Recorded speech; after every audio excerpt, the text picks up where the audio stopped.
persediaan. Seperti tadi di awal, ini sebenarnya sambungan dari modul aset tetap terkait BMN sebenarnya terkait barang milik negara, bagian dari satu bagian terkait aset lancarnya. Nah, kita pelajari dulu pertama terkait dasar hukum ya, seperti biasa paket undang-undang keuangan negara. Kemudian yang langsung terkait dengan persediaan adalah peraturan pemerintah nih nomor 6 PP nomor 27 tahun 2014 pengelolaan barang milik negara atau milik daerah. Kemudian ada PMK 181 2016 penatausahaan barang milik negara. Kemudian PMK 159 tahun 2018 piloting sakti. Kemudian juknisnya dari Perdijen Perbendaraan, Dijen Perben nomor 41 tahun 2018, juknis modul persediaan dalam piloting sakti. Nah, ini dasar hukum kita kalau ingin belajar agak detail ya paling di Perdirjennya, di Perdijen 41.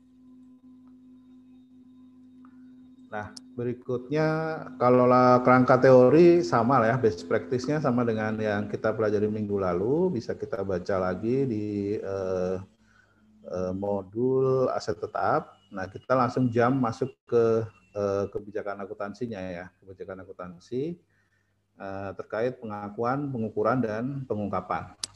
Nah, terkait pengakuan, persediaan diakui pada saat potensi manfaat ekonomi masa depan diperoleh pemerintah dan mempunyai nilai atau biaya yang dapat diukur dengan andal. Kemudian persediaan diakui pada saat diterima atau hak kepemilikannya dan atau penguasaannya berpindah. Kemudian pada akhir periode akuntansi, persediaan dicatat berdasarkan hasil inventarisasi fisik. Nah, jadi ada dua metode pencatatan, ada metode perpetual maupun inventory fisik ya. Nah, tapi dua-duanya sebenarnya melakukan stock of name ya, dua-duanya. Baik perpetual maupun metode inventarisasi fisik itu dua-duanya melakukan stock of name juga, paling enggak setiap semester, setiap pelaporan. Nah, bedanya kalau perpetual yang nanti kita pakai, catatan keluar masuknya selalu tercatat, meskipun nanti di akhir penyusunan laporan keuangan dilakukan stock of name juga untuk menyamakan antara catatan dengan fisik persediaan yang ada. Nah, sedangkan kalau di inventory fisik benar-benar kita nggak ada catatan. Jadi saldo awal, kemudian pembeliannya berapa dijumlahkan, kemudian kita hitung stok of name yang tersisa, dikurang itulah pemakaiannya ya kalau hitung HPP, nilai persediaannya. Nah, itu terkait pengakuan. Kemudian pengukuran biaya perolehan apabila diperoleh dengan pembelian. Kemudian menggunakan biaya standar apabila produksi sendiri. Kemudian menggunakan nilai wajar atau fair value apabila dapat diperoleh dengan donasi atau rampasan. Nah, kemudian pengungkapan, persediaan disajikan di neraca sebesar nilai moneternya dan diungkapkan dalam catatan atas laporan keuangan. Nah, ini biasanya kalau kita nanti terjun langsung kerja di bagian umum, nanti seksinya istilahnya subbagiannya adalah bagian perlengkapan, nanti mengelola persediaan, pekerjaan tugas fungsinya adalah mengelola persediaan. Nah, ini biasanya yang capek atau yang takes time itu kalau pas pelaporan adalah bikin catatan atas laporan keuangan, karena harus menjelaskan secara rinci apa-apa aja item persediaan dan kondisi-kondisinya, rusak, hilang, dan lain-lain. Nah, kebijakan akuntansi yang digunakan dalam pengukuran persediaan, Kemudian penjelasan lebih lanjut persediaan seperti barang atau perlengkapan yang digunakan dalam pelayanan masyarakat, barang atau perlengkapan yang digunakan dalam proses produksi, barang yang disimpan atau dijual atau diserahkan kepada masyarakat, dan barang yang masih dalam proses produksi yang dimaksud untuk dijual atau diserahkan kepada masyarakat. Jadi rinciannya harus detailnya di catatan laporan keuangan harus jelas. Nah, ini terkait kebijakan akuntansi. Nah, berikutnya adalah pengertian BMN. Nah, tapi sebelum ke pengertian BMN, saya mungkin kasih ilustrasi dikit ya. Kira-kira kerjanya apa sih tahun depan kan teman-teman semua mau masuk di dunia kerja. Nah, kalau nanti ternyata ditempatkan misalnya di Satker atau di Kemenq, bagiannya adalah sekretariat jenderal, bagian umum utamanya, bagian umum tadi saya cerita subaknya, subak perlengkapan misalnya. Nah, ini nanti sehari-harinya menghandle terkait persediaan atau pengadaan perlengkapan. Nah, ini yang dihandle yang rutin biasanya supplies atau ATK ya, alat tulis kantor itu, kertas, tinta printer, ya macam-macam terkait alat tulis kantor. Kemudian handle juga terkait misalnya pengadaan pakaian dinas setara tahunan. Jadi bedanya aset tetap dengan aset lancar adalah jangka penggunaannya lebih dari 1 tahun ya. Bisa sih lebih dari 1 tahun, tapi bukan barang modal kalau dimaksudkan untuk diserahkan ke masyarakat atau dijual. Nah, itu tetap dianggap persediaan. Nah, kemudian yang dihandle di kantor misalnya suku cadang kendaraan, kemudian suku cadang komputer-komputer yang di kantor, kemudian bahkan event kalau ada rapat-rapat itu yang pengadaan snack, makan siang, kemudian servis kendaraan dinas, termasuk pertanggungjawaban BBM-nya, BBM kendaraan dinas, kemudian pencetakan, pengadaan buku-buku perpustakaan, tiap-tiap kalau di Kemenq, tiap dirjen ada perpustakaan, jadi pengadaan bukunya dihandle di bagian tadi subak perlengkapan tadi. Nah, nilainya memang kalau dibanding belanja modal memang lebih kecil, tapi karena ini sedikit tapi rutin ya setiap hari pengadaannya, jadi kalau disetahunkan juga nilainya besar sekali juga. Nah, di sini sekali lagi area yang rawan juga cukup banyak, meskipun kecil-kecil, tapi kalau kita menempatkan orang yang salah, kerugiannya bisa besar juga. Nah, yang pernah kasus sih yang sering ya itu servis mobil dinas, kendaraan dinas, mobil motor gitu, itu bisa kadang-kadang kalau yang petugas yang kita tugaskan di situ nakal, fraud gitu, dia biasanya tidak diservis, tapi dia misalnya minta ya mungkin kendaraannya 10 yang diservis 8 gitu, kemudian dia SPJ-nya 10 gitu. Seperti itu. Bensin juga begitu, kan nggak semua kendaraan dinas setiap hari keluar kan ya. Ada yang posisinya misalnya nggak jarang dipakai dan lain-lain, tapi tiba-tiba SPJ-nya semuanya diklaim misalnya sebulan itu jatah bensin 1 juta, nah diklaim 1 juta. Nah, yang pernah ketangkap sama inspektorat di tempat saya misalnya terceroboh yang bagian perlengkapannya ceroboh misalnya.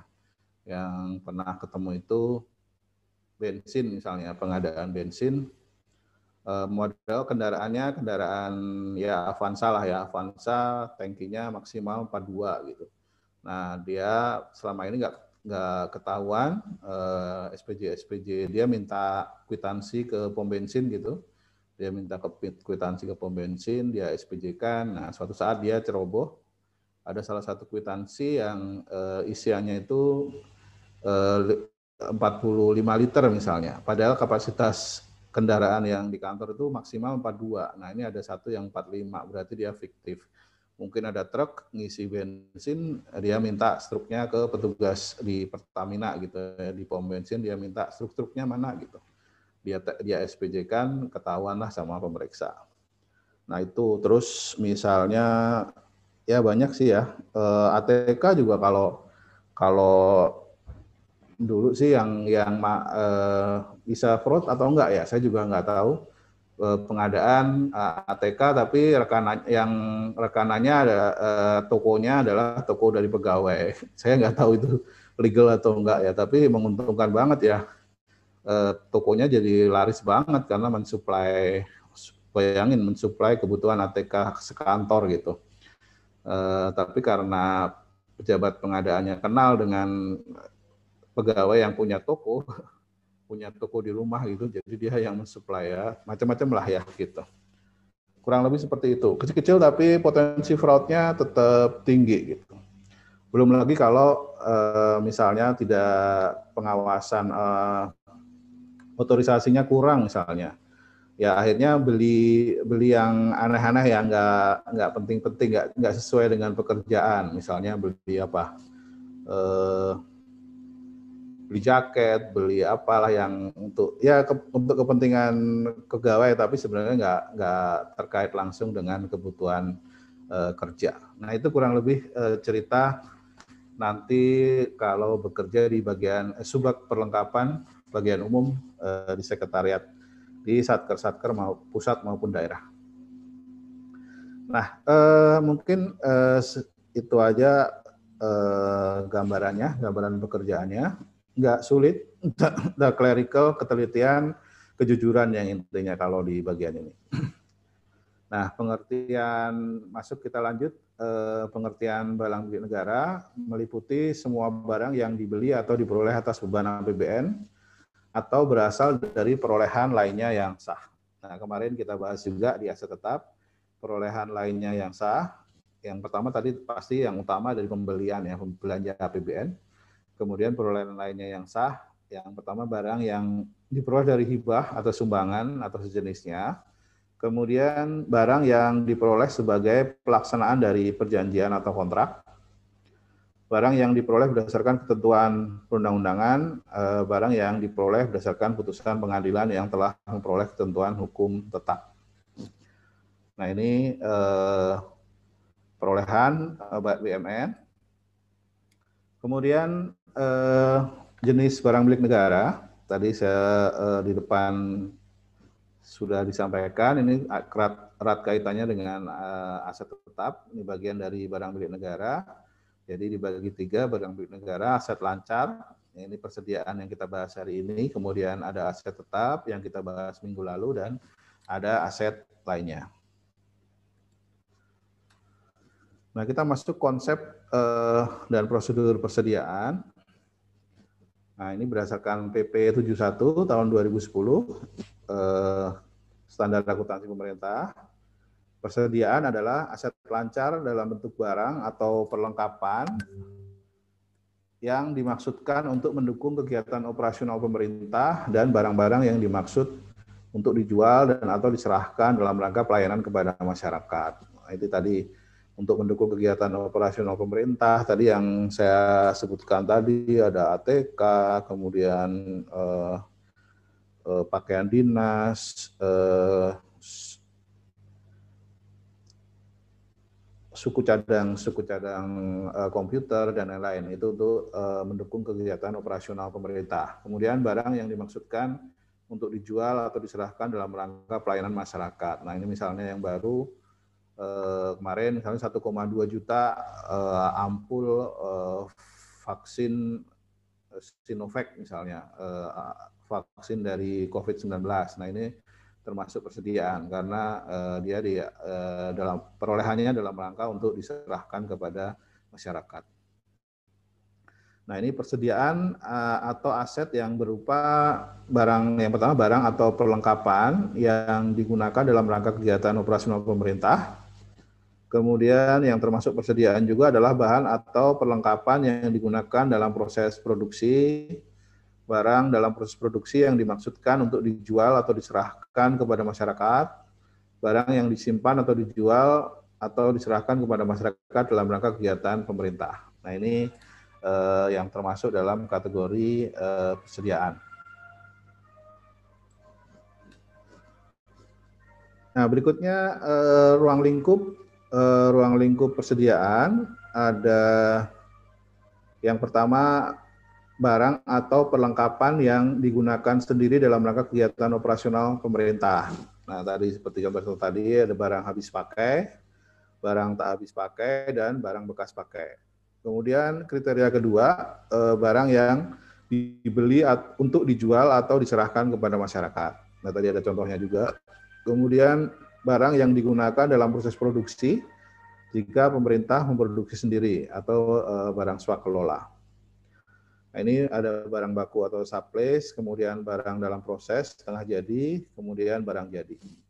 Nah, tadi bisa jadi dia kriterianya setetap karena pemanfaatannya misalnya lebih dari 1 tahun, misalnya pembangunan gedung, manfaatnya 40 tahun gitu, tapi dia masuk persediaan dulu kalau misalnya masih setengah jadi, masih dalam proses gitu.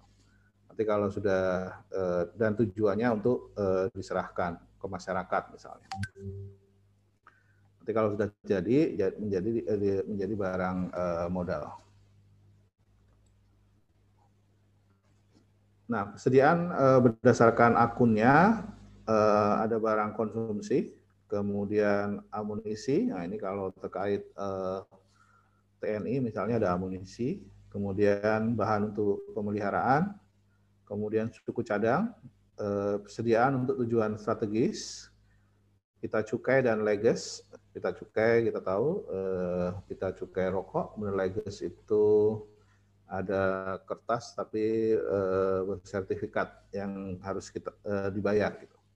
Kemudian ada bahan baku, kemudian barang dalam proses atau setengah jadi, tanah bangunan untuk dijual atau diserahkan kepada masyarakat.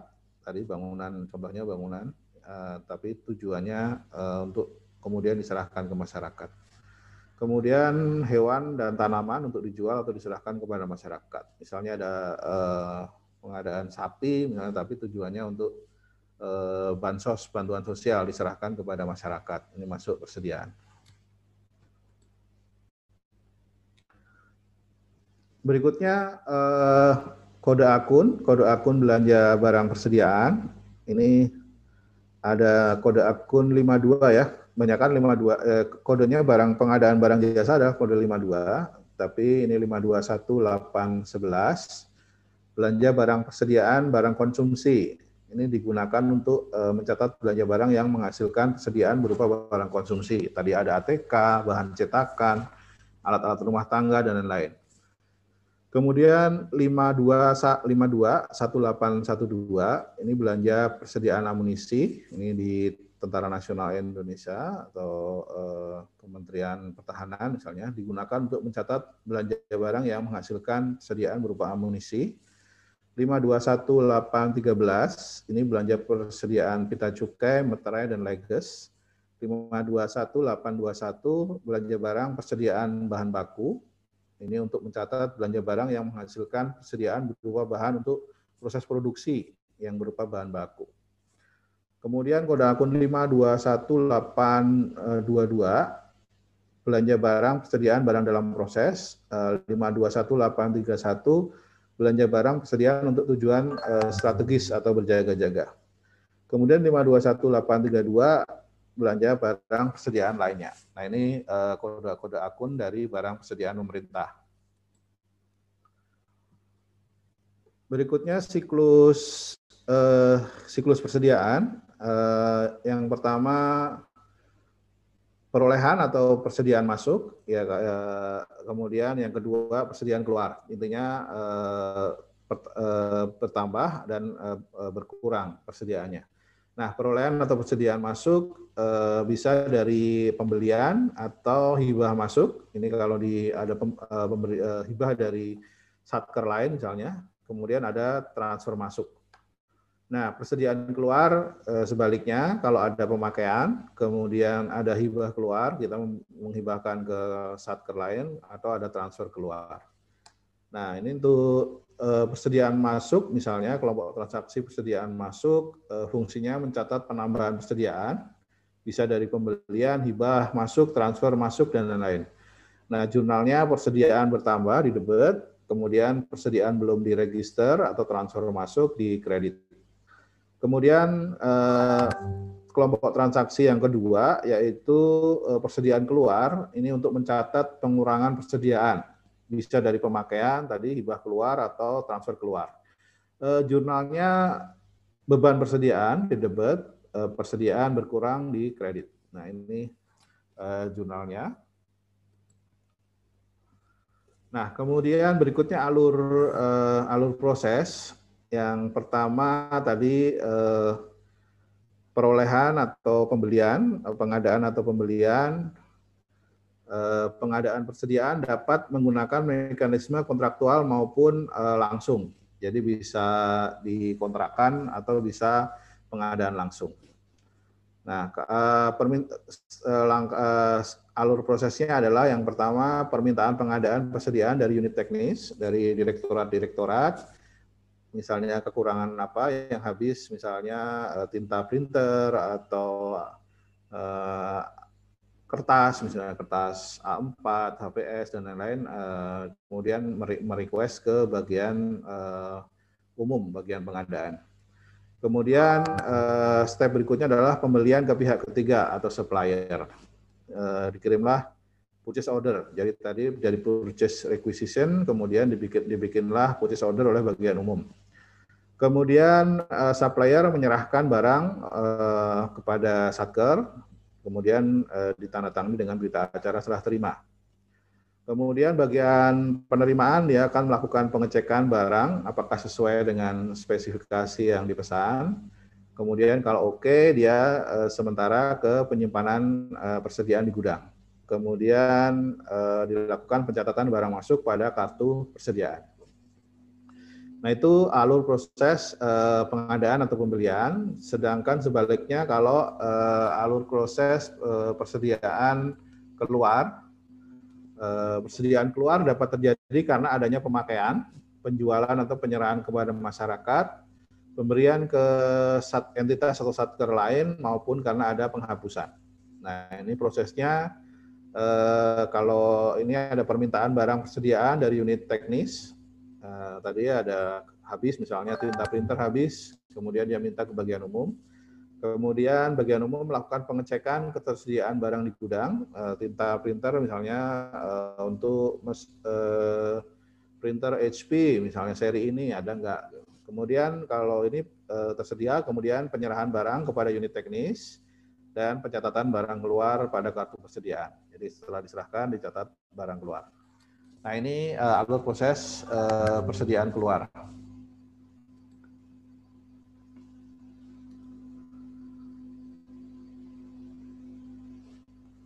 Nah, berikutnya ruang lingkup dari modul persediaan.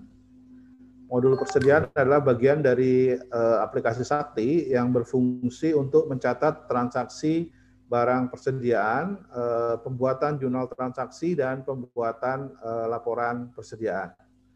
Jadi fungsinya tadi mencatat transaksi, kemudian menjurnal dan membuat laporan.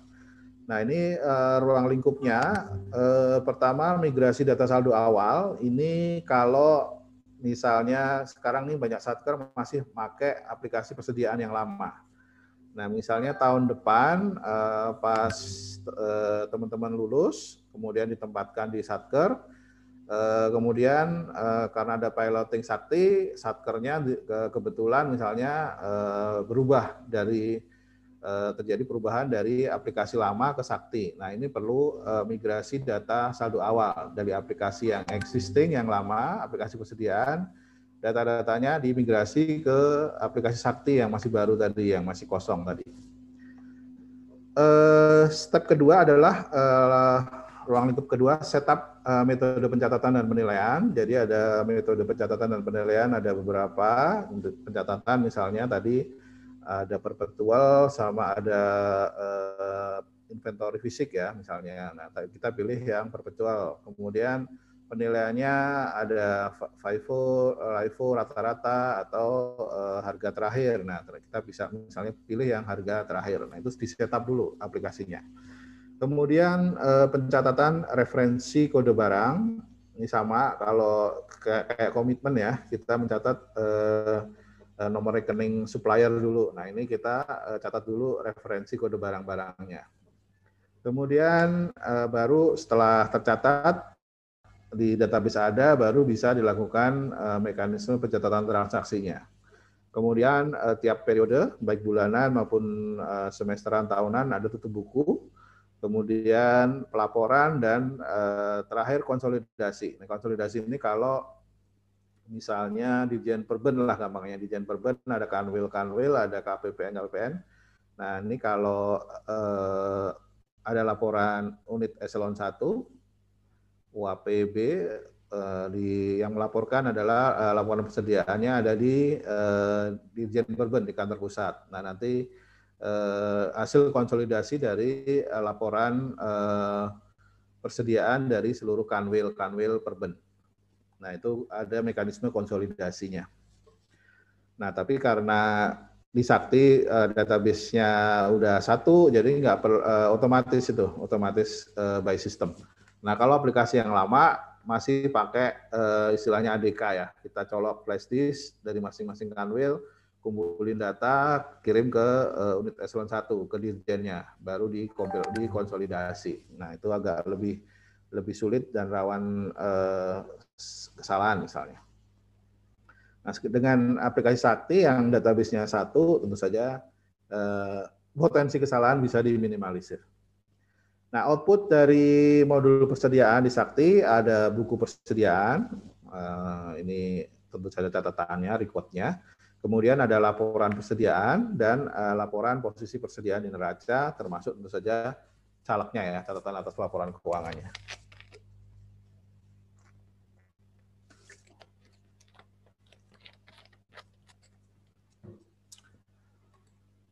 Lanjut kita ke gambaran umum aplikasinya. Nah, ini sama, kita ulang lagi. Kebetulan sama sebenarnya modul aset tetap dan persediaan itu sama, dia hanya melakukan pendetailan. Jadi dari triggernya bisa dari modul komitmen. Di modul komitmen ada BAST, berita acara serah terima, kemudian dilakukan pendetailan di modul aset tetap dan persediaan. Nah, kemudian di modul persediaan, termasuk aset tetap juga. Nah, kemudian dengan modul general ledger dan pelaporan, tadi ada jurnal aset dan persediaan, dan dari modul general ledger dan pelaporan ada informasi closing period. Ini kurang lebih itu sama dengan modul aset tetap dan persediaan, hanya melakukan pendetailan. Nah, berikutnya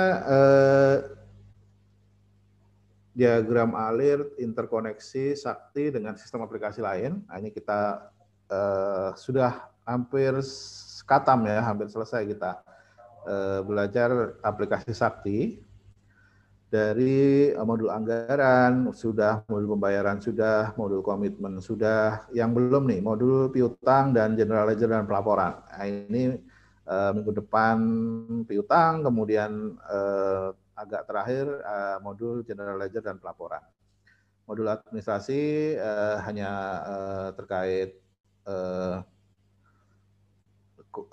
referensinya, kode referensi sudah kita anggap sudah bisa dipelajari di video-video pembelajaran bagaimana aplikasinya. Kemudian modul aset tetap sudah kita pelajari minggu lalu, modul bendahara sudah, modul persediaan hari ini. Jadi tinggal kita sudah modul-modul di aplikasi Sakti sudah kita kenalan, sudah kita pelajari semua, termasuk bagaimana mengoperasikannya lewat video-video pembelajaran yang saya share tiap minggu.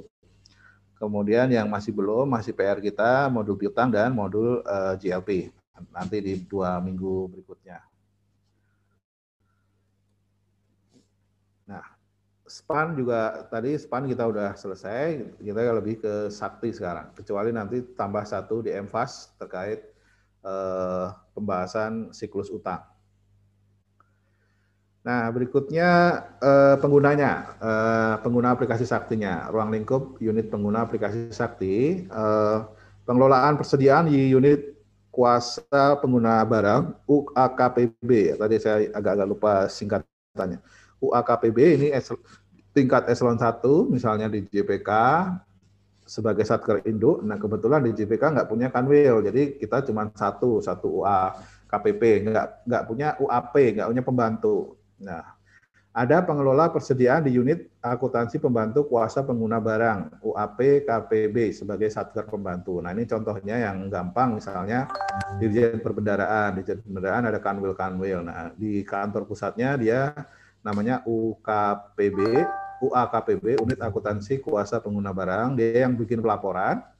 Sedangkan yang menggunakan ada di UAP KPB, Unit Akuntansi Pembantu Kuasa Pengguna Barang, misalnya di Kanwil Dirjen Perben. Nah, ini penjelasannya, transaksi persediaan dapat dilakukan di UAKPB atau UAP KPB jika ada. Nah, tadi contohnya di JPK nggak ada. Sedangkan yang melakukan pelaporan persediaan adalah UAKPB. Jadi yang melaporkan hanya unit eselon 1-nya, tapi transaksi persediaan tentu saja bisa di kantor pusat, bisa di Kanwil. Mereka kan butuh juga alat tulis kantor dan lain-lain. Jadi transaksinya bisa di UAKPB dan UAPKPB, tapi yang bikin pelaporan persediaannya hanya di UAKPB lewat konsolidasi tadi. Nah, komunikasi data antar UAKPB dan UAPKPB otomatis. Nah, ini tadi karena penerapan single database. Jadi kalau pakai nanti sudah pakai migrasi ke aplikasi Sakti, modul persediaan, nggak perlu lagi ada proses pengiriman terima data, kirim terima data tadi yang kalau pakai aplikasi yang lama, aplikasi persediaan masih ada kirim-kirim file, bisa pakai email, bisa pakai flash disk dan lain-lain. Nah, kalau pakai aplikasi Sakti, modul persediaan, sudah otomatis dia terkonsolidasi karena database-nya single. Nah, berikutnya prosedur pengendalian terkait kewenangan dari aplikasinya. Jadi di aplikasi nanti ada username, password untuk operator punya sendiri. Nanti atasannya, approvernya punya username, password sendiri. Kewenangannya beda-beda. Menu-menu yang di operator dengan di approver beda. Di approver udah sederhana, tinggal klik panggil mana yang ini, kemudian dia verifikasi setuju, kemudian kirim misalnya, kirim terus langsung terbentuk ADK-nya. Nah, itu bagian dari pengendalian. Jadi prosedur pengendalian untuk menjaga kebenaran dan keabsahan data pengguna pada modul persediaan ditetapkan dengan dua jenis kewenangan. Nah, itu ada dua jenis kewenangan. Ada operator, ini staff tadi, staff di bagian pengadaan atau bagian umum, bagian perlengkapan kadang-kadang, yang sering bagian perlengkapan. Kemudian kepala seksinya sebagai approver melakukan kewenangannya tadi kalau operator adalah perekaman transaksi, kalau atasannya kasihnya sebagai approver atau untuk melakukan kewenangannya persetujuan. Nah, kewenangan operator melakukan setup metode pencatatan dan penilaian tadi di awal, pekerjaannya dalam men-setup metode pencatatan dan penilaian. Kemudian kewenangannya, tugasnya adalah pencatatan referensi kode barang, input dulu referensi kode barang. Kemudian perekaman transaksi, baik pembelian maupun pemakaian. Kemudian dia punya kewenangan kalau ada koreksi persediaan. Kemudian pencatatan transaksi inventarisasi fisik persediaan. Kalau pas stok opnam ada selisih persediaan, baik bisa selisih kurang, bisa selisih lebih. Kemudian pencetakan laporan dan lain-lain. Ini kewenangan dari operator yang muncul di dashboard-nya operator. Nah, yang di dashboard-nya approver, dia kewenangannya adalah persetujuan. Dia ada kewenangan verifikasi, persetujuan, dan tutup buku. Nah, ini pengendalian internal dari aplikasi Sakti terkait operator dan approver. Nah, yang sisi kanan ini masih sama. Tadi lebih detailnya lagi dari yang tadi kan di A yang sebelumnya, yang ini lebih keseluruhan, sakti keseluruhan. Nah ini kita potret hanya di bagian modul persediaan. Nah penjelasannya ada di yang sisi kanan ini. Hubungan modul persediaan dengan modul lain. Jadi hubungannya dengan modul komitmen tadi ada BAST, kemudian dilakukan pendetilan oleh aplikasi persediaan. Modul administrasi, modul administrator menyediakan data referensi aja, data referensi. Kemudian di persediaan setelah closing nanti data closing persediaan, data aset lancarnya masuk ke modul aset tetap. Nah, kemudian tentu saja terkait jurnalnya, jurnal persediaan masuk ke modul general ledger dan pelaporan. Penjelasannya ada di bawahnya. BAST dari modul komitmen menjadi dasar pencatatan transaksi pembelian barang persediaan. Nah, ini dasarnya BAST dari modul komitmen. Administrator menyediakan data referensi, sudah jelas, data referensi dari modul administrator. Kemudian modul persediaan, ini yang kita pelajari hari ini, melakukan pencatatan atas keluar masuknya barang persediaan, melakukan opnam fisik dan membuat laporan. Ini modul persediaan. Nah, jurnal transaksi persediaan dikelola oleh modul general ledger dan pelaporan. Nah, ini hubungan modul persediaan dengan modul-modul lain dalam aplikasi Sakti.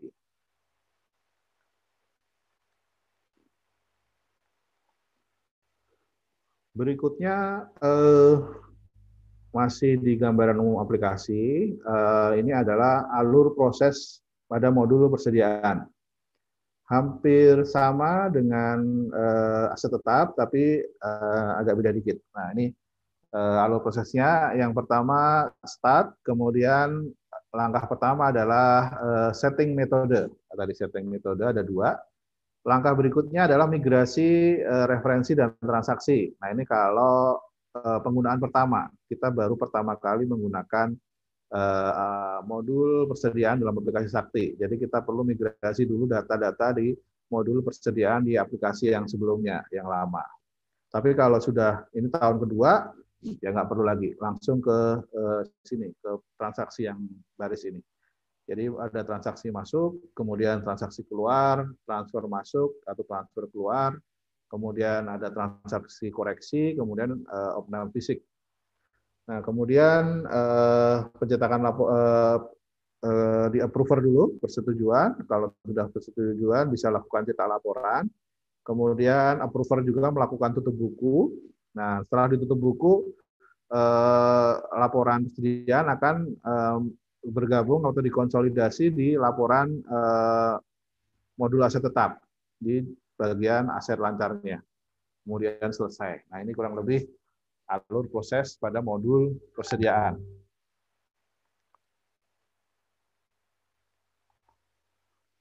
Berikutnya kita pelajari satu-satu ya, dari migrasi, kemudian transaksi-transaksi, kita coba detailkan satu demi satu. Nah ini yang pertama migrasi saldo awal. Tadi ada aplikasi persediaan yang lama ya. Ini kita simulasinya teman-teman tahun depan lulus, kemudian bekerja di Satker, entah pusat atau daerah, kemudian ditugaskan untuk menghandle modul Sakti, modul pelaporan Sakti misalnya. Nah, padahal tahun sebelumnya masih menggunakan aplikasi persediaan yang lama. Nah, ini langkahnya adalah pertama melakukan migrasi saldo awal. Jadi dari aplikasi persediaan lama dibuat ADK, baik ADK referensi dan ADK transaksi. Gantian, ADK referensi dulu, baru ADK transaksi. Kemudian proses migrasi ke modul persediaan Sakti. Kemudian dicetak laporan hasil migrasi. Dari ADK referensi misalnya ada 100 item masuk, kemudian ada transaksi, ada 1000 item transaksi masuk. Nah, kemudian ternyata di laporan transaksi dari hasil migrasi cuman referensinya 100 masuk, transaksinya cuma 950. Berarti ada yang nggak ke bawah. 50 misalnya. Nah, ini dilakukan laporan rincian dari aplikasi lama dicocokkan dengan hasil migrasi. Misalnya dari 1.000 transaksi, ternyata yang bisa dimigrasi 950. Berarti dilakukan pencocokan dan dilakukan di input. Yang 50 transaksi yang nggak bisa dimigrasi berarti di input manual ke modul persediaan baru. Nah, ini penjelasannya. Migrasi persediaan adalah proses paling awal dalam penggunaan modul persediaan berupa pemindahan ADK referensi dan ADK data transaksi persediaan dari aplikasi persediaan existing ke dalam database Sakti. Migrasi persediaan memindahkan saldo barang di periode Desember TIL. Migrasi persediaan dilakukan oleh Satker yang sebelumnya telah menggunakan aplikasi persediaan. Satker baru tidak perlu melakukan proses ini. Migrasi persediaan hanya dilakukan sekali sepanjang pemakaian Sakti dan dilakukan sebelum transaksi persediaan yang lain diinputkan. Nah, itu keterangannya, penjelasannya seperti yang saya jelaskan tadi. Oh, ini masih ada keterangannya lagi, migrasi saldo awal. Diawali dengan tutup periode November tahun anggaran yang lalu, kemudian terdapat 2 ADK migrasi yang harus diupload secara berurutan. Jadi harus urut, ADK referensi dulu, baru ADK data transaksi. Memastikan kesesuaian data hasil cetakan masing-masing aplikasi. Jadi yang lama berapa datanya, di migrasi yang baru berapa datanya. Migrasi data transaksi bisa diulang selama belum dilakukan persetujuan. Nah, jadi misalnya bisa juga langkah kedua, pas migrasi ternyata nggak ketarik semua, bisa diulang sebelum ada persetujuan dari approver. Diakhiri dengan tutup periode Desember tahun anggaran yang lalu. Nah, data persediaan yang gagal dimigrasi atau yang belum masuk dalam aplikasi persediaan bisa diinputkan melalui menu saldo awal. Jadi diinput manual di menu saldo awal. Ini kurang lebih penjelasannya, proses migrasi saldo awal. Nah, langkah berikutnya adalah setup metode tadi. Setup metode dari alur tadi. Dalam modul persediaan Sakti terdapat 2 metode yang harus disetting terlebih dahulu di awal penggunaan. Jadi harus setup 2 di awal. Pertama metode pencatatan, ada perpetual atau inventory sesi fisik. Yang dipilih adalah metode perpetual. Metode perpetual adalah metode yang menentukan pencatatan persediaan dilakukan secara langsung dan berkesinambungan sesuai dengan jumlah dan harga pokok pada setiap transaksi. Jadi setiap keluar masuk transaksi dilakukan pencatatan. Meskipun tetap juga minimal 2 kali setahun dilakukan opname fisik. Jadi dicocokin antara catatan dengan fakta fisik persediaan. Nah, nanti ada selisih persediaan, selisih lebih bisa selisih kurang. Kemudian yang di setup kedua adalah metode penilaiannya.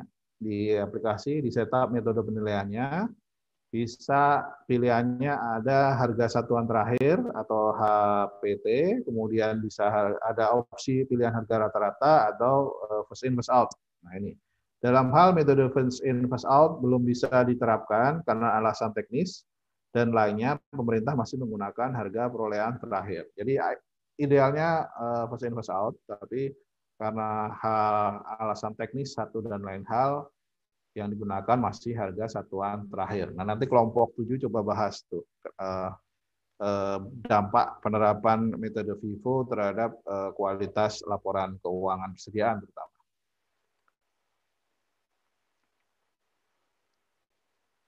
Kemudian aplikasi persediaan menggunakan metode pencatatan perpetual dan pelaporan secara periodik. Kebijakan penilaian persediaan saat ini yang boleh digunakan metode penilaian HST, harga satuan terakhir. HST per KPB, rumus HST adalah NP sama dengan QP kali HP. Jadi nilai per jenis persediaan pada tanggal neraca, misalnya nilai kertas, misalnya nilai kertas pada tanggal neraca sama dengan QP, kuantitas jumlah persediaan pada tanggal pelaporan dalam unit berdasarkan laporan persediaan.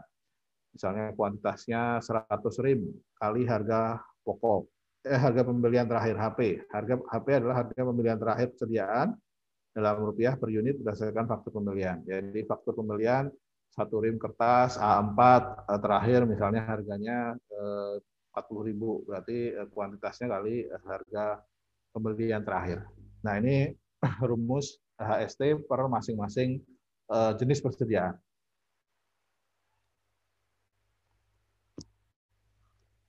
Berikutnya pencatatan referensi kode barang. Pencatatan referensi kode barang dilakukan oleh UAKPB. Jadi di ini ya, di eselon 1 ya. Jadi kalau kanwil nggak perlu mencatat kanwil atau kantor daerah, kantor kabupaten itu nggak perlu mencatat referensi kode barang. Yang mencatat adalah di UAKPB, di dirjennya, di kantor pusat, pada level operator modul persediaan. Jadi operatornya yang melakukan penginputan referensi kode barang. Kemudian referensi kode barang persediaan UAPKPB mengikuti referensi kode barang UAKPB. Nah, yang bawahnya kanwil, kantor daerah, kantor kabupaten mengikuti referensi yang sudah diinput oleh kantor pusat. Pencatatan referensi kode barang dilakukan dengan memperhatikan klasifikasi kode barang dan akun persediaan yang sesuai tugas dan fungsi masing-masing satker. Pencatatan referensi kode barang persediaan menggunakan menu referensi submenu mengelola barang persediaan. Nah, ini bagaimana mencatat referensi kode barang. Nah, selanjutnya adalah transaksi. Jadi mekanisme pencatatan transaksi, jenis pencatatannya ada saldo, pencatatan saldo awal, kemudian persediaan masuk, persediaan keluar, koreksi persediaan, dan inventarisasi fisik persediaan. Nah, kita pencatatan transaksi saldo awal dilakukan terhadap barang persediaan yang telah dimiliki atau dikuasai sebelum tahun anggaran berjalan. Jadi saldo tahun sebelumnya.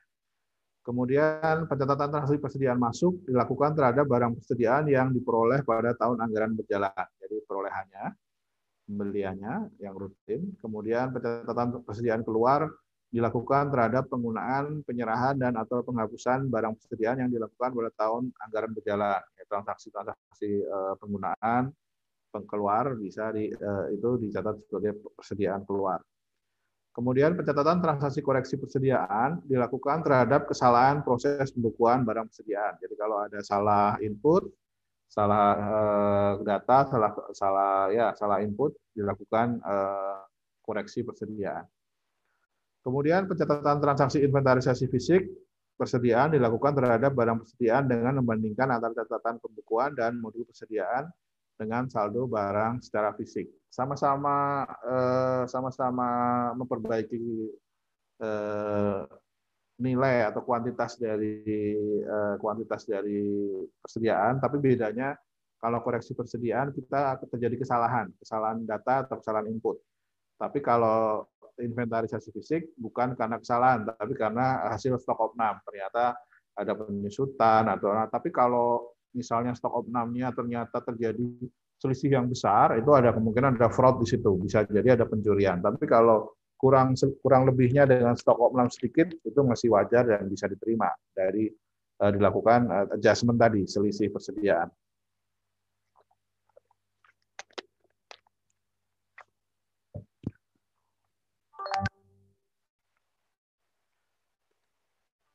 Oke, kita lanjut. Berikutnya mekanisme pencatatan transaksi. Yang utama, yang bakal in out yang sering di catatan kita ya pastinya transaksi masuk pembelian ya. Ini proses pencatatan masuk barang persediaan yang bersumber dari data pembelian dari modul komitmen. Jadi dari modul komitmen ada BAST, kita catat transaksi pembelian.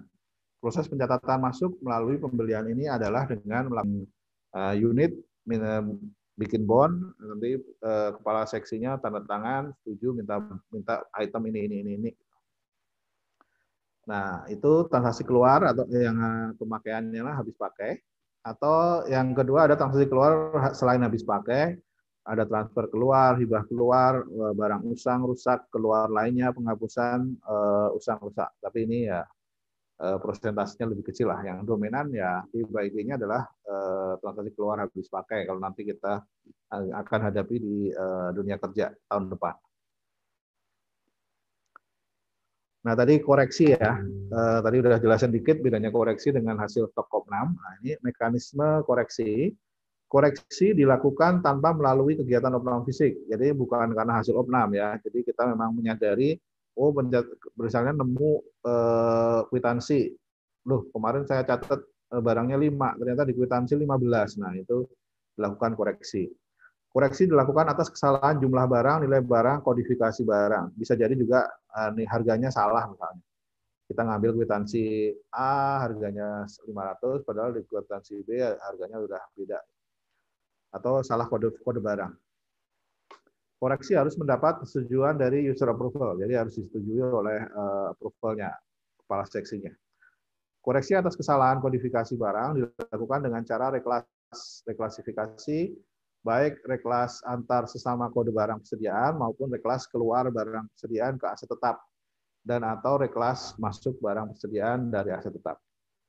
Koreksi persediaan dapat dilakukan untuk proses pembatalan transaksi transfer keluar persediaan secara online yang telah disetujui oleh satker pengirim tetapi belum dilakukan transfer masuk oleh satker penerima. Nah, ini mekanisme dari pencatatan transaksi koreksi. Nah, ini inventarisasi fisik persediaan atau yang kita kenal stock of name ya. Mekanisme pencatatan transaksi stock of name. Pencatatan transaksi inventarisasi fisik persediaan dilakukan terhadap barang persediaan dengan membandingkan antara catatan pembukuan pada modul persediaan dengan saldo barang secara fisik. Nah, tadi karena perpetual kita in out saldonya berapa di catatan, kemudian kita cek di hari 31 Desember misalnya kita opname fisik, kita cek jumlahnya. Kalau ada selisih dicatat sebagai selisih persediaan. Asal selisihnya jangan terlalu banyak.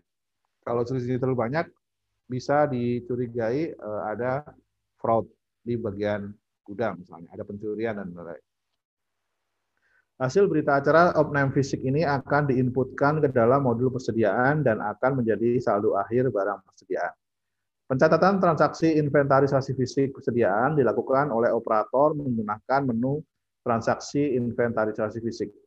Hasil inputan opname fisik harus disetujui terlebih dahulu oleh kuasa pengguna barang dengan user approval. Jadi harus disetujui oleh approval tadi. Nah, ini mekanisme pencatatan transaksi stok opname. Berikutnya alur tadi, alur yang bawah tutup buku.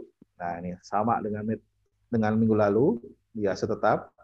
Tutup periode merupakan proses pemindahan saldo pada periode bulanan. Jadi bulanan dipindahkan saldonya. Tutup buku pada modul persediaan terdiri dari 14 periode, 12 periode normal, Januari sampai Desember, 1 periode unaudited, periode 13, 1 periode audited atau periode 14. Tutup buku pada modul persediaan dilakukan oleh approver dengan menjalankan menu tutup buku periode. Jadi yang mengeklik approver. Sebelum melakukan tutup periode, approver wajib memastikan semua transaksi pada periode yang akan ditutup sudah diinput dan diverifikasi dengan benar. Jadi approver memastikan transaksi sudah diinput dan ditutup dan diinput dengan benar. Approver harus melakukan penutupan periode modul persediaan bulan sebelumnya sebelum melakukan persetujuan transaksi bulan berjalan. Nah, ini prosedur tutup buku hampir sama dengan yang kemarin di modul aset tetap. Nah, bedanya di aset tetap ini ditutup periode ada proses konsolidasi dengan modul aset tetap terjadi secara otomatis pada saat modul persediaan melakukan proses tutup periode transaksi bulan yang akan dikonsolidasi. Jadi begitu tutup periode, dia langsung masuk ke modul aset tetap sebagai aset lancarnya. Jadi terkonsolidasi di modul aset tetap.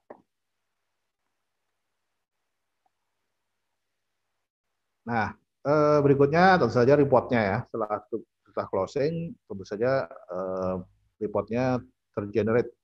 Tinggal klik-klik aja di aplikasi sekarang, nggak perlu mikir ya. Kalau bayangin dulu bikin worksheet, pusing. Nah, ini kalau ini tinggal klik-klik by system keluar reportnya.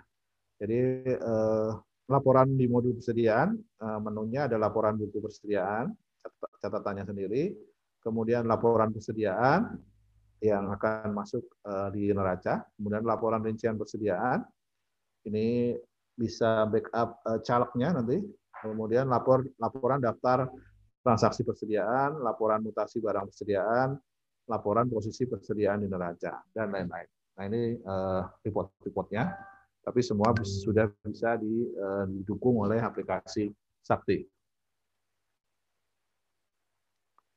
Nah, berikutnya konsolidasi. Kalau tadi saya kasih contoh, kalau di Dirjen Perben ada KPPN, ada Kanwil, ada kantor pusat.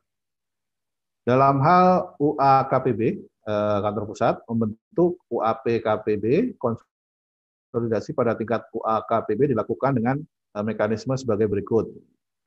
Konsolidasi tingkat UAKPB dilakukan untuk menggabungkan semua data transaksi persediaan dari level UAPKPB. Jadi semua kanwil digabung, dikonsolidasi ke Direktorat Jenderal. Operator UAKPB dapat melakukan pencetakan laporan konsolidasian dengan Satker UAPKPB setelah transaksi persediaan dilakukan persetujuan oleh approver. Jadi setelah disetujui approver dulu, baru bisa dilakukan pencetakan laporan konsolidasi. Laporan persediaan konsolidasi tingkat UAKPB dapat dicetak dari menu cetak oleh operator UAKPB. Jadi yang nyetak menunya ada di menu kantor pusat di UAKPB. Nah, ini konsolidasinya.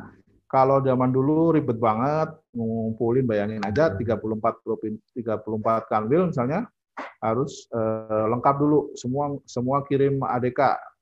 Bayangin kalau ada email masih penting, zaman dulu nggak ada email, harus datang pakai flash, sebelum flash disk apa ya, pakai disket itu. Jadi kirim disket, bisa lewat pos, bisa orangnya datang lah, ya pilihannya gitu, bisa lewat pos, bisa orang datang, colok kirim disket, bisa colok disket, baru bisa digabung. Zaman dulu seperti itu, saya kerja awal-awal. Kalau sekarang sih tadi ya evolusinya pakai flash disk dulu, kemudian sekarang malah servernya jadi satu, jadi langsung terkonsolidasi, nggak perlu colok-colok lagi. Nah, kemudian terakhir risiko dan pengendalian.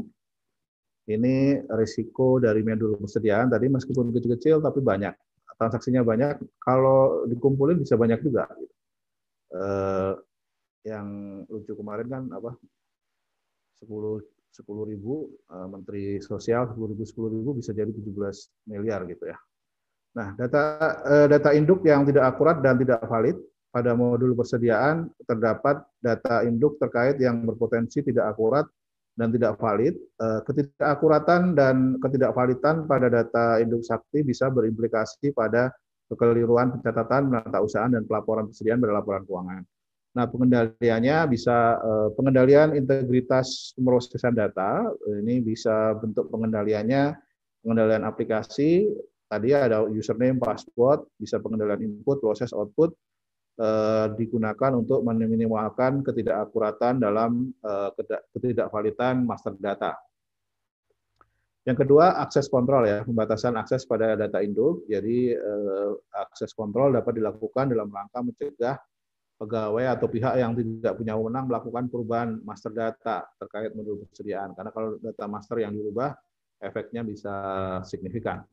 Pembagian pemisahan tugas dan peran para pengguna aplikasi dapat diterapkan. Nah, tadi ada operator, ada approver. Selain itu, pengendalian terhadap pusat data diterapkan dalam rangka mencegah akses yang tidak sah.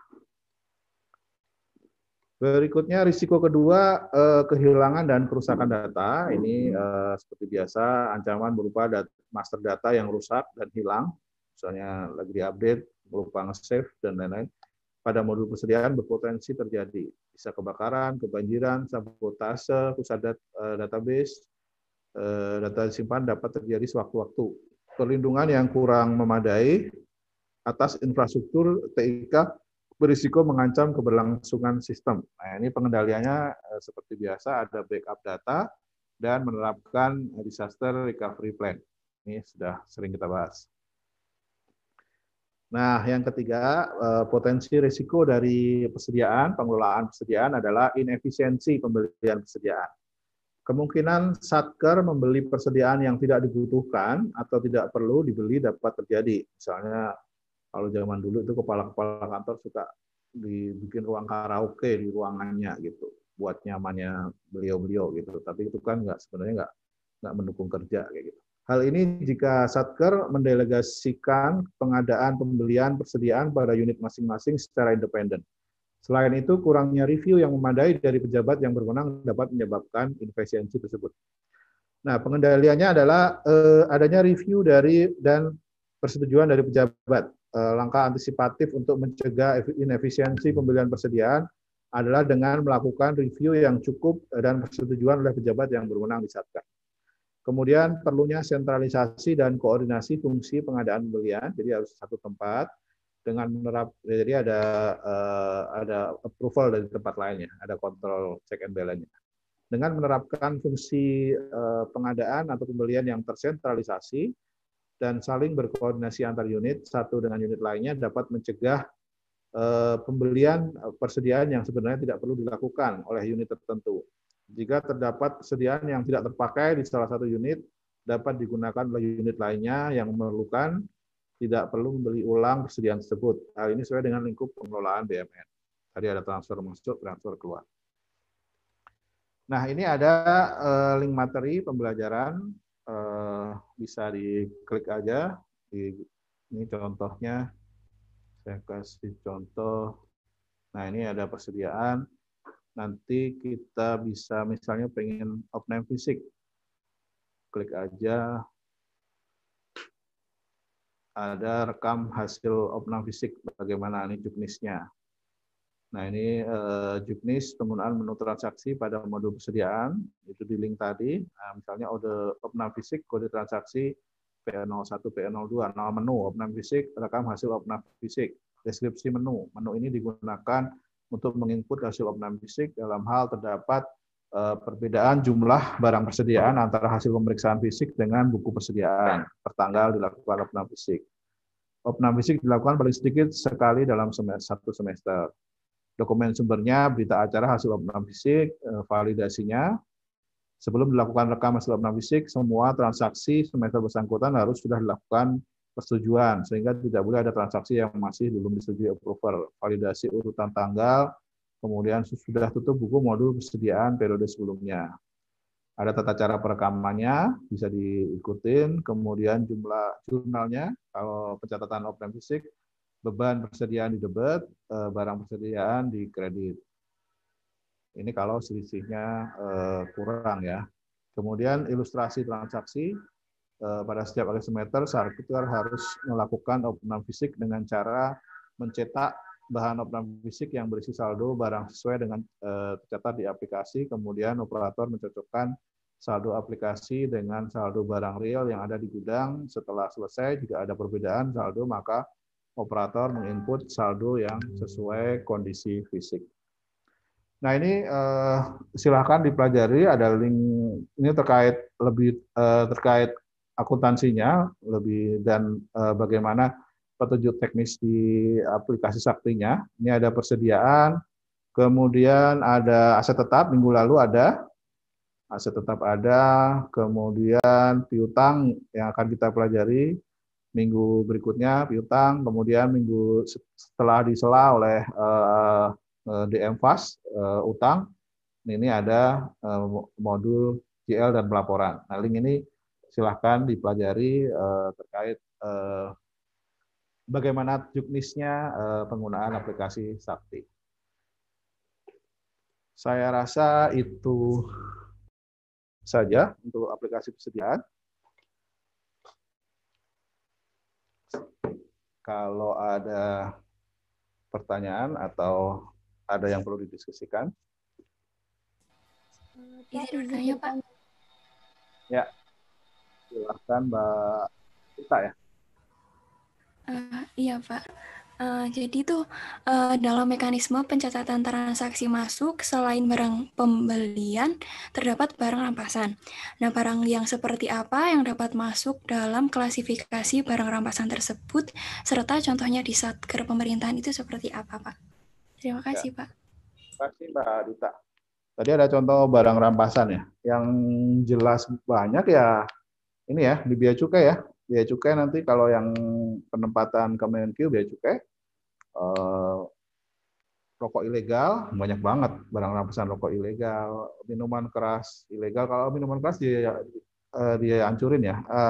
Mungkin ada beberapa yang nggak harus dihancurkan. Kayaknya ada yang bisa juga sih. Kemudian bisa juga misalnya KPK bisa juga KPK misalnya penempatan ada di KPK, kemudian ada aset koruptor kita ambil bisa jadi barang rampasan. Tapi yang kalau persediaan yang nilainya kecil-kecil ya. Nah, kalau yang gampang sih ya bea cukai ya. Ada bawang putih impor belum bayar bea cukai, dia dirampas. Kurang lebih gitu, contohnya itu Mbak Dita. Terima kasih, Pak. Ya, makasih. Ada yang lain? Izin bertanya, Pak. Pak, izin bertanya, Pak. Ya, Mbak Adinda. Tadi kan yang di migrasi saldo awal itu ada data persediaan yang gagal dimigrasi atau yang belum masuk dalam aplikasi persediaan itu kan bisa diinput manual. Nah, kira-kira kayak kenapa sih Pak kok data persediaan itu gagal atau ditolak untuk dimasukkan di migrasi itu? Terima kasih. Terima kasih Mbak Adinda Nur Zakia. Ya, tadi normalnya pertama kan referensi dulu ya, referensi masuk, kemudian berikutnya transaksinya. Nah, idealnya kalau ada migrasi dari aplikasi persediaan lama masuk ke modul persediaan sakti, idealnya semuanya masuk. Tapi misalnya ada referensinya ada yang salah gitu, ada yang misalnya saya yang pernah ngalamin sih input input ini ya. Misalnya saya input dulu di SPAN, saya ingat SPAN, saya menginput supplier SPAN Bank BCA gitu. Bank PT saya kasih titik misalnya PT titik BCA gitu. Ternyata udah ada orang lain yang menginput PT BCA tanpa titik. Karena dia duluan saya ditolak gitulah. Nah, kurang lebih seperti itu. Misalnya di referensinya ada nama yang double, misalnya double satu pakai titik, satu nggak pakai titik. Akhirnya transaksinya yang ketarik misalnya yang atas. Misalnya saya kurang tahu detailnya aplikasi ya, tapi biasanya kayak gitu. Kalau kodenya sama, yang ditarik yang atas biasanya, yang bawah nggak ketarik misalnya. Nah, seperti itu. Misalnya dari 100 transaksi, dimigrasi cuma ketarik 98. Nah, berarti yang dua kita input ulang. Atau misalnya ada dia misalnya di transaksi itu ada 13 kodenya harusnya 13 keisi gitu ya. Terus tiba-tiba ada di segmen ke-10 kosong dia. Nah, kayak gitu misalnya ternyata karena kosong nggak sama aplikasi yang baru dianggap false gitu ya. Jadi not available NA. Akhirnya nggak ketarik. Kurang lebih kayak gitu, Mbak Adinda. Kalau terjadi kayak gitu ya kita input ulang. Ya nggak ketarik, nggak ke migrasi. Baik, Pak. Terima kasih. Yuk, sama-sama, Mbak. Ada lagi? Izin bertanya, Pak. Yuk. Izin bertanya, Pak. Oh, Mbak Nabila. Oke. Iya, Silakan, Mbak. Nabila. Jadi kan tadi untuk metode penilaian persediaan, pemerintah memperlakukan metode HST, harga satuan terakhir. Ya. Apa ada perbedaan metode HST dengan LIFO komersial? Dan kenapa pemerintah menggunakan metode HST sedangkan akuntansi komersial tuh dilarang menggunakan metode LIFO? Terima kasih, Pak. Ya. Bedanya kalau last in first out itu dia blok-blok ya, tetap ada kwitansi pembelian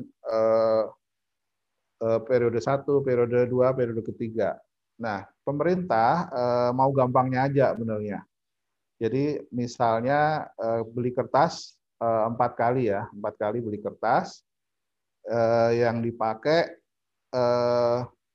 harga terakhir, langsung dimain tembak, berarti kuantitas yang tersisa meskipun dari pembelian pertama masih sisa 2, pembelian kedua sisa 2, pembelian ketiga 2, itu kita pakai harga yang terakhir. Sebenarnya main gampangnya aja gitu. Sederhananya main gampangnya aja, karena mungkin pemerintah nganggapnya nggak material. Tapi kalau sebenarnya kalau nilainya persediaannya material, sebenarnya itu nggak bagus ya. Yaitu yang bagus sih sebenarnya FIFO tadi, first in first out gitu. Jadi tetap ada perbedaan harga berdasarkan kapan pembeliannya gitu. Ini main gampang aja, main harga yang terakhir dianggap sama gitu. Supaya nggak rumit aja gitu. Sama penyusutan aset tetap kita juga pakai garis lurus gitu ya. Karena yang paling gampang itu gitu aja. Sementara itu karena ya merubah mindset dari government ke corporate agak perlu waktu Mbak Nabila. Mungkin itu jawaban saya Mbak. Terima kasih Pak. Ya. Ada lagi? Izin bertanya Pak. Ya Mas Koirul, silakan. Ya. Tadi klasifikasi barang persediaan kan salah satunya itu barang persediaan yang tidak habis pakai. Nah, sementara kita juga tahu di aset tetap ada yang namanya aset tetap ekstra akuntabel. Nah, itu bagaimana cara membedakan antara barang persediaan yang tak habis pakai dengan aset tetap yang ekstra akuntabel, Pak? Terima kasih. Saya kurang expert juga ya, tapi kalau pakai logikanya sih kayaknya materialitasnya, Mas. Kalau aset tetap ekstra akuntabel mungkin nilai materialnya tertentu gitu ya. Kalau barang persediaan ya pasti nilainya nggak material, meskipun sama-sama masa pakainya lebih dari 1 tahun ya gitu. Kemungkinan materialitas sih. Ada yang lain bisa bantu saya? Berarti untuk materialitas ini berdasarkan judgement aja Pak, nggak ada standarnya Ya, sendiri gitu? Kayaknya kayak gitu. Masing-masing inilah gitu. Masing-masing. Oke, terima kasih Pak. Ya, logika saya sih kayak gitu. Ada yang lain? Atau nambahin? Silahkan. Saya nggak expert semua hal ya. Saya ya ini materinya kan macam-macam ya, semua satker ada.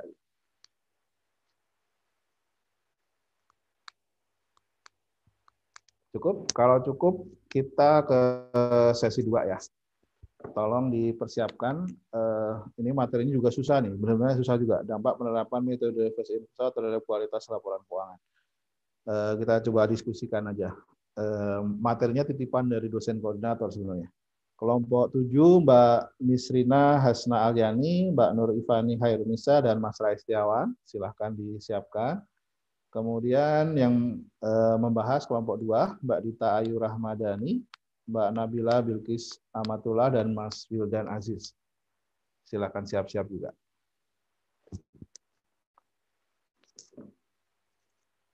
Waktunya maksimal.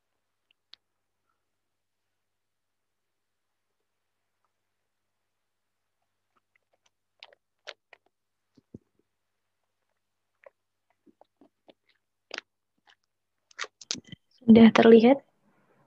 Sudah. Ya, terima kasih. Assalamualaikum warahmatullahi wabarakatuh. Waalaikumsalam. Selamat pagi Pak dan teman-teman kelas 505. Pada pagi hari ini kami dari kelompok 7 akan mempresentasikan tentang modul persediaan, yaitu dampak penerapan metode FIFO terhadap kualitas laporan keuangan.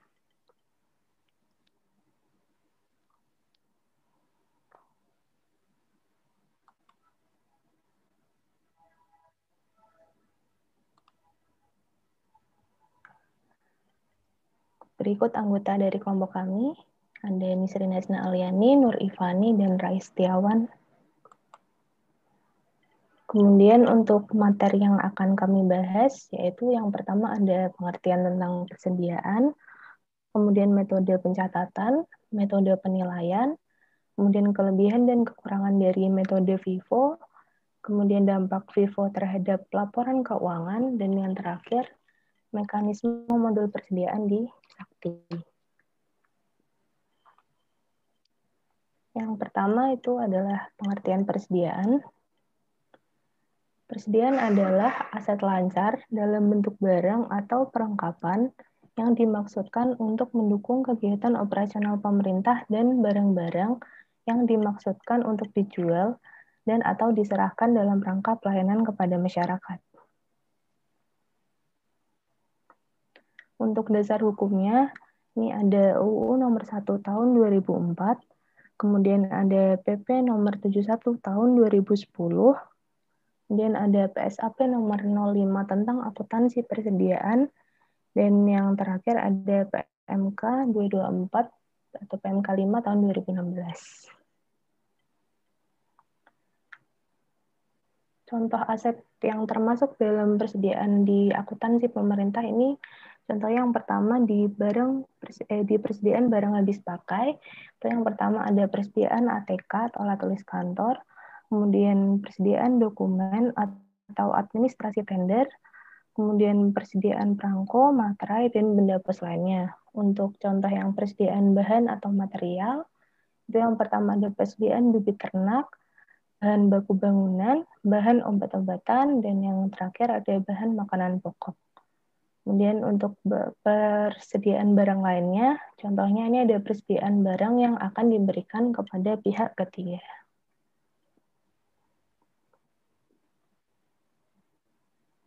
Untuk selanjutnya, itu tentang metode pencatatan persediaan.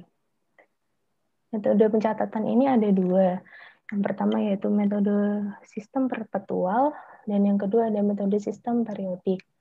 Metode perpetual ini adalah metode yang menentukan pencatatan persediaan yang dilakukan secara langsung dan berkesinambungan sesuai jumlah dari harga pokok pada setiap transaksi. Untuk kelebihan dari sistem perpetual ini, kita tidak perlu melakukan perhitungan fisik atau stok opnam, karena telah dilakukan pencatatan yang dilakukan setiap waktu. Untuk metode periodik ini, yaitu metode yang menentukan pencatatan persediaan yang dilakukan pada akhir periode dengan perhitungan fisik. Jadi kelebihannya ini dapat mengetahui besarnya persediaan di dalam gudang sehingga stok diketahui secara akurat. Namun kekurangannya tidak bisa mengetahui stok awal dan akhir periode dari persediaan. Untuk selanjutnya, ada metode penilaian persediaan. Metode penilaian persediaan ini ada 3, yaitu yang pertama, average atau harga rata-rata, kemudian harga satuan terakhir atau harga perolehan terakhir, dan yang terakhir ada FIFO.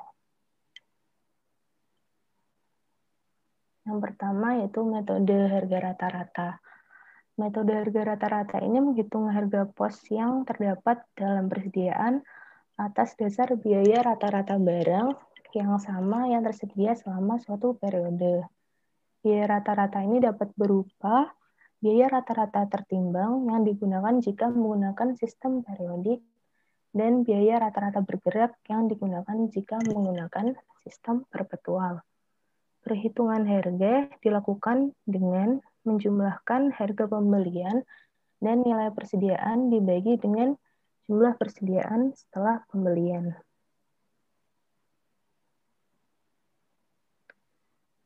Untuk selanjutnya, ini ada contoh bagaimana menghitung dengan menggunakan metode average atau metode harga rata-rata. Bisa dilihat untuk pembelian pertama ini, misalnya 100 unit dengan harga satuannya itu 100.000. Jadi saldo untuk barangnya itu menjadi 100 unit dengan harga satuannya 100.000. Kemudian dibeli lagi 200 unit dengan harga satuannya 150.000. Dan ini untuk saldo akhir barangnya itu menjadi 300 unit dengan harga satuannya ini 133.333. Ini tuh didapat dari total harganya yaitu 40 juta dibagi dengan total dari barangnya itu 300 unit. Ini udah pernah kita pelajari pas materi pengakun ya. Kemudian untuk selanjutnya ada metode harga satuan terakhir atau HPT, itu harga perolehan terakhir. Jadi metode ini tuh nilai persediaannya ditentukan berdasarkan harga perolehan ataupun pembelian terakhir per satuan unit. Konsekuensi setiap terjadi perubahan harga perolehan terakhir, maka terjadi penyesuaian nilai persediaan yang telah ada. Penyesuaian menjadi sering dilakukan seiring dengan perubahan harga perolehan terakhir yang terjadi.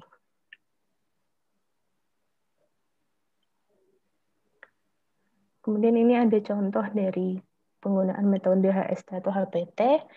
Misalnya di tanggal 1 Januari persediaan awalnya itu 1 unit dengan harga satuannya itu 1 juta rupiah.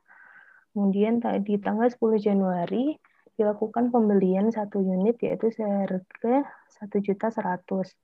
Untuk pencatatannya yang di tanggal 10 Januari ini mendebit barang konsumsi pada kreditnya ini persediaan belum diregister sebesar 1.100.000. Ini sesuai harga yang dibeli.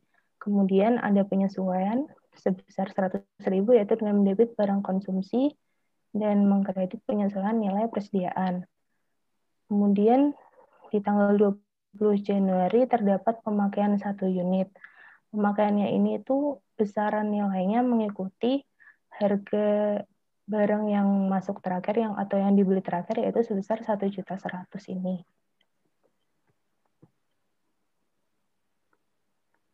Nah, ini bisa dilihat gimana penghitungannya. Jadi nanti di akhir saldo setelah dilakukan penyesuaian kemudian barangnya ini digunakan yaitu sebesar 1.100.000, nanti saldo akhir barangnya ini mengikuti harga pembelian terakhir yang masuk. Untuk selanjutnya akan dijelaskan oleh rekan saya, Raih.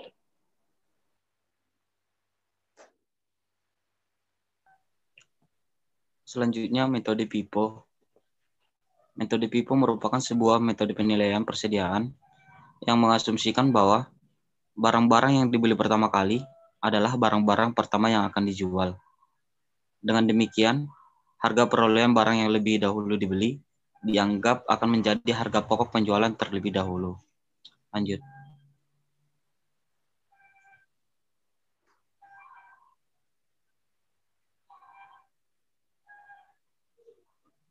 Lanjut.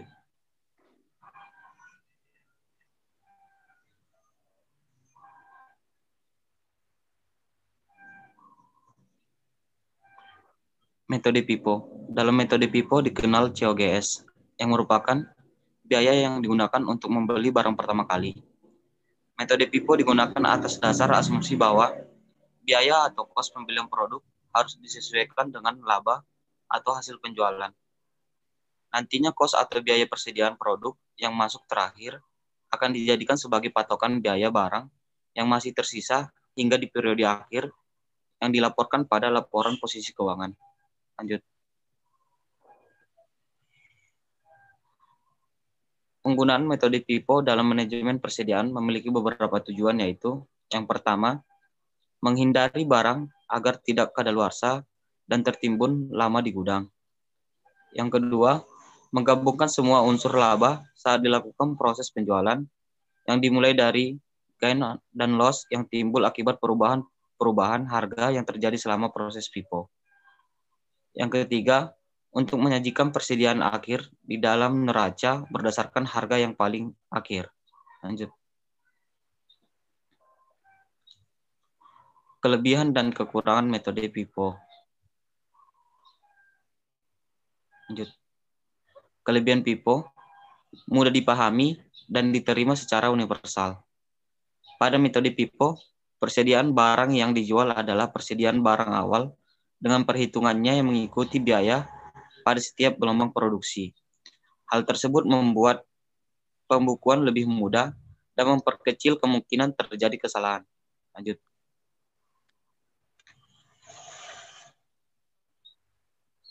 Meminimalisir pemborosan.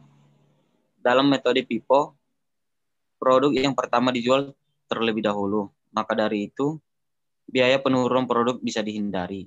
Begitu pula, barang yang tersisa memiliki kualitas produk yang baik dan bisa dijual dengan harga yang lebih tinggi. Karena memang produk tersebut merupakan produksi baru. Lanjut. Kekurangan PIPO, karena laba yang tersaji di laporan laba rugi lebih tinggi, maka pajak yang dikeluarkan menjadi lebih besar. Laba yang dihasilkan kurang akurat. Lanjut.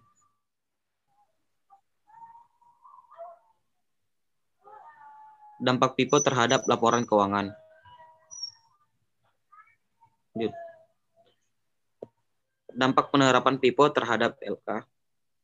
Yang pertama, nilai atau biaya persediaan disajikan secara aktual dan relevan di laporan posisi keuangan. Yang kedua, menyajikan harga pokok penjualan yang lebih rendah, lebih konsisten dan sistematis. Selanjutnya, menyajikan laba kuartal yang lebih besar pada laporan laba rugi. Laporan posisi keuangan menyajikan nilai persediaan akhir yang lebih tinggi. Dan yang terakhir, laporan keuangan menjadi minim manipulasi. Lanjut. Perhitungan biaya pada PIPO cenderung lebih akurat. Proses pencatatan transaksi yang urut sejak pertama menyebabkan garis pengeluaran dapat lebih dipantau. Apabila ada kesalahan pada perhitungan laba, maka dapat dengan mudah melacaknya, sehingga laporan keuangan sulit untuk dimanipulasi. Lanjut. Selanjutnya akan dilanjutkan oleh saudari Fani. Ya, di sini saya akan menjelaskan mekanisme model persediaan pada sakti. Next. Kita tadi review tentang jenis pencatatan yang tadi udah disebutin. Pencatatan transaksi saldo awal dilakukan terhadap barang persediaan yang telah dimiliki dan atau dikuasai sebelum tahun anggaran berjalan. Yang kedua, pencatatan transaksi persediaan masuk dilakukan terhadap barang persediaan yang diperoleh pada tahun anggaran berjalan. Yang ketiga, pencatatan transaksi persediaan keluar dilakukan terhadap penggunaan atau penyerahan dan atau penghapusan barang persediaan yang dilakukan pada tahun anggaran berjalan. Yang keempat, pencatatan transaksi koreksi persediaan dilakukan terhadap kesalahan proses pembukuan barang persediaan. Dan yang terakhir, pencatatan transaksi inventarisasi fisik persediaan dilakukan terhadap barang persediaan dengan membandingkan antara catatan pembukuan pada modul persediaan dan saldo barang secara fisik. Next. Jadi ini adalah tampilan modul persediaan dari sisi operator. Next. Jadi ini adalah tampilan modul persediaan pada saat saldo awal. Jadi kita mau menginput persediaan. Di situ di bawah jumlah barang itu kan ada harga satuan, berarti emang menunjukkan bahwa metode yang dipakai adalah metode harga satuan transaksi. Next. Yang selanjutnya adalah mekanisme pencatatan transaksi inventarisasi fisik. Pencatatan transaksi inventarisasi fisik persediaan dilakukan terhadap barang persediaan dengan membandingkan antara catatan pembukuan pada modul persediaan dengan saldo barang secara fisik. Hasil berita acara oknum fisik ini akan diinput ke dalam modul persediaan dan akan menjadi saldo akhir barang persediaan. Apabila saldo barang fisik sama dengan catatan pembukuan, maka tidak perlu diadakannya pengoreksian pada sakti. Pencatatan transaksi inventarisasi fisik persediaan dilakukan oleh operator menggunakan menu transaksi inventarisasi fisik. Dan yang terakhir, hasil inputan oknum fisik ini harus disetujui terlebih dahulu oleh KPB dengan user approval. Next. Ini adalah tampilan untuk pencatatan transaksi inventarisasi fisik atau cek oknum. Jadi nanti di oknum fisik itu nanti kita bisa menginput adanya oknum fisik. Next.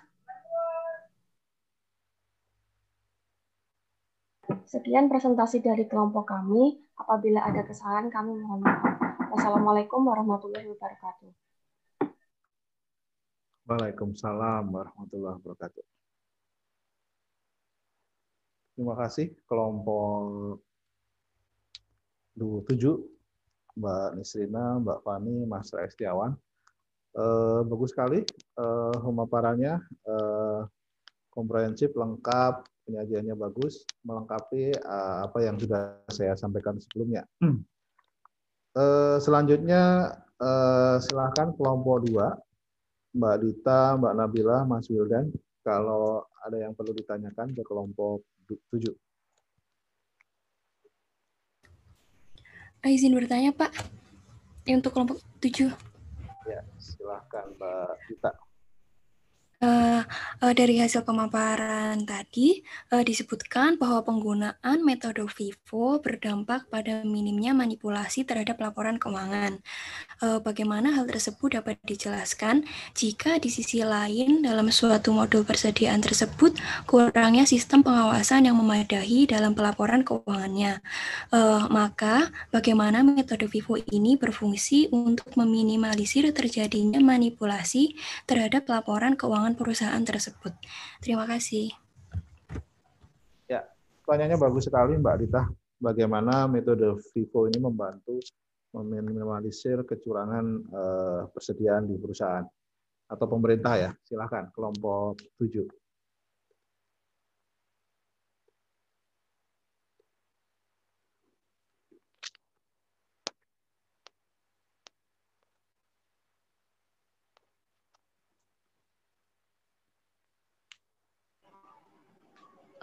Maaf, sebelumnya bisa diulangin pertanyaannya, soalnya barusan keputus. Silakan Mbak Dita, diulang lagi nggak apa-apa. Santai aja. Iya Pak, saya ulang ya Pak.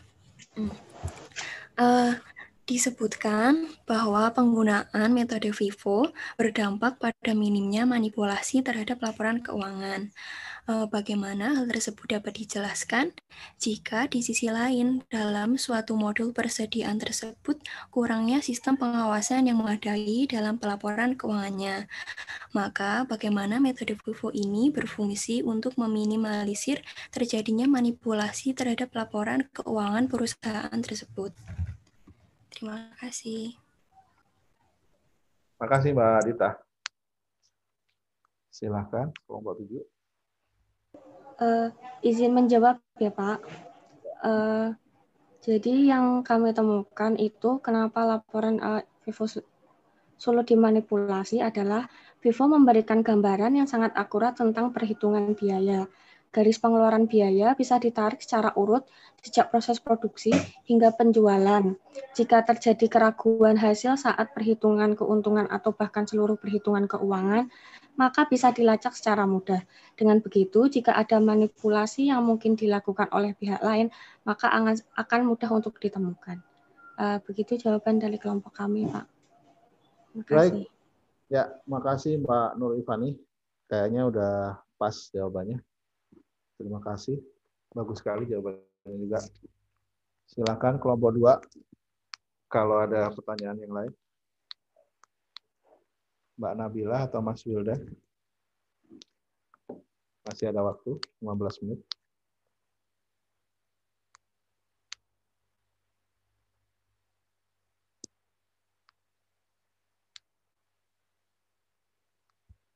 Ada satu lagi?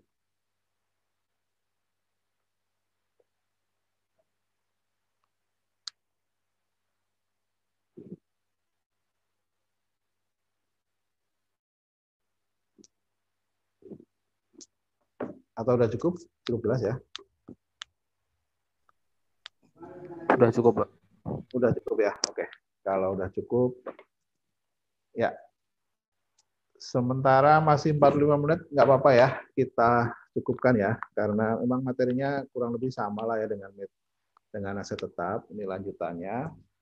Terima kasih kelompok 7 tadi udah melengkapi paparannya sampai dengan tampilan aplikasinya.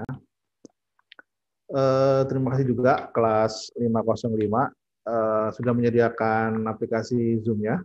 Terima kasih banget, lebih lancar komunikasinya.